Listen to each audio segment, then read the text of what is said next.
Not every strange passenger you pick up at midnight wants to get home. Some of them are already where they belong, in the dark. I used to think scary Uber stories were just internet fiction till I became one back in 2020 when the pandemic was still causing all kinds of chaos. I started driving for Uber to make ends meet. I had been laid off from my retail job and needed a quick source of income. The thing about rideshare gigs is that you see all kinds of people, especially when you're working late nights like I was. Drunk passengers, awkward encounters, weird conversations. I had seen it all, but nothing compares to what happened one Friday night in October. It was just after midnight. I had dropped someone off at a hotel on the outskirts of town. Almost immediately, my app pinged with a new request. Pickup location, a bowling alley in a strip mall about 6 minutes away. The rider's name was Derek. Standard stuff. When I arrived, the area was almost pitch black. Just a few dim parking lot lights. No cars. The bowling alley looked closed. But I saw a man standing alone under one of the lights. He wore a gray hoodie and jeans. Tall, maybe 6'2", with his hands in his pockets, head down, like he was staring at his shoes as I pulled up. He didn't wave, didn't move. I rolled down the window and called out, "You, Derek." He nodded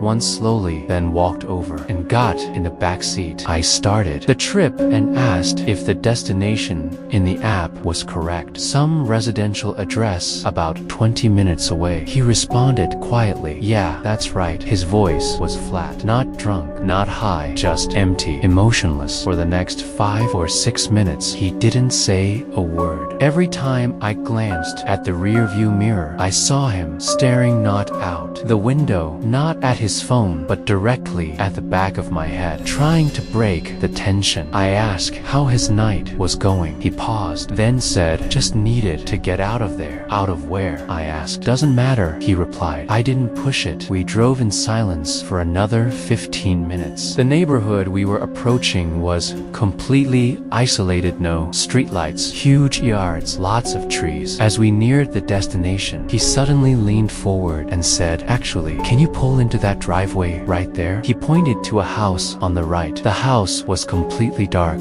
No light, no signs of life. It looked abandoned, overgrown lawn, peeling paint. No car in the driveway. "Is this your place?" I asked. "Just pull in." I hesitated, but did as he asked. I stopped near the front steps and put the car in park. He didn't get out. After a moment of silence, I looked back and asked, "Everything all right?" He stared at the house for a long beat, then muttered, "Wait here," and stepped out of the car. He didn't go to the front door. Instead, he walked around the side of the house and vanished from view. I sat there in my car, engine running. 2 minutes passed, then 3. My gut started twisting. Something didn't feel right. The ride was still technically active, and I didn't want to cancel it and get penalized, but something inside me was screaming to leave. Eventually, I ended the trip manually, marked it complete, and shifted into reverse. That's when I saw him. He was walking back toward the car fast, hands empty, expression different, like he was excited or agitated. My instincts screamed to lock the doors, but I didn't. I didn't want to provoke him. He opened the back door and slid in. "Take me to the other place," he said. "What other place?" "I'll tell you." I told him, "You need to enter it in the app." He just stared at me through the mirror. No response. "I can't go anywhere unless it's in the app," I repeated. After a long pause, he said, "Just take me back to where you picked me up." I didn't argue. I turned around and headed back toward the bowling alley. The entire ride, he was completely silent, but I could feel his eyes on me, watching, pressing. The hairs on my arms stood on end. The silence wasn't just awkward, it was suffocating. Trying to ease the tension, I said, "Rough night." "You could say that." I asked if everything was okay. His reply, "Not yet. We didn't speak again. I pulled into the same parking spot where I'd picked him up under the same flickering light. Before I could say anything, he leaned forward and asked, "You ever wonder how you're gonna die?" I froze. I gave a nervous laugh. "Not really something I think about." He didn't smile, didn't blink. "I think about it all the time," he said. Then he opened the door, but he didn't get out. He just sat there, half in and half out of the car, like he was waiting for something. Then he turned, looked me dead in the eyes, and said, "You picked the wrong guy up tonight." He shut the door and walked off into the darkness behind the bowling alley. I sat there, frozen, hands shaking, breathing uneven.